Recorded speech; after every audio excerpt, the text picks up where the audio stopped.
औज़ुबिल्लाहिमिनश्शैतानिर्रजीम बिस्मिल्लाहिर्रहमानिर्रहीम। सबसे पहले तो नए आने वाले नाज़रीन से गुजारिश है कि मेरे चैनल को सब्सक्राइब करें और साथ लगे बेल आइकन को दबा के ऑल नोटिफिकेशन को ऑन कर दें ताकि मेरी हर नई आने वाली वीडियो को नोटिफिकेशन आपको बर वक्त मिलता रहे।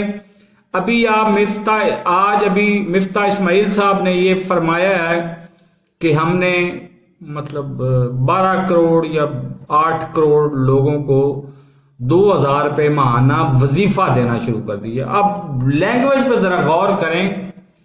पहली हुकूमत थी इमरान खान की, वो एहसास प्रोग्राम के तहत लोगों को 12,000 रुपया दे रही थी, पर हेड 12,000 रुपया। और इन्होंने प्रोग्राम शुरू किया तो उसका नाम रखा है वजीफा। तो जरा लैंग्वेज से और बॉडी लैंग्वेज से आप अंदाजा लगा लें कि इनकी सोच क्या है मौजूदा हुकूमत की। ये अवाम को बजाय कुछ रिलीफ देने के, कुछ उनको नौकरियों के मौके बढ़ाने के, एक्सपोर्ट को बढ़ाने के, ये वजीफों पे लगा रहे हैं।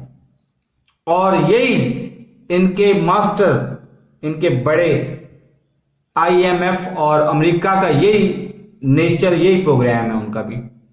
तो मेरे इस चैनल को सब्सक्राइब नहीं किया तो सब्सक्राइब कर लें, साथ लगे बेल आइकन को दबा के नोटिफिकेशन को ऑन कर दें ताकि मेरी हर नई आने वाली वीडियो को नोटिफिकेशन आपको बर वक्त मिलता रहे। अल्लाह हाफिज।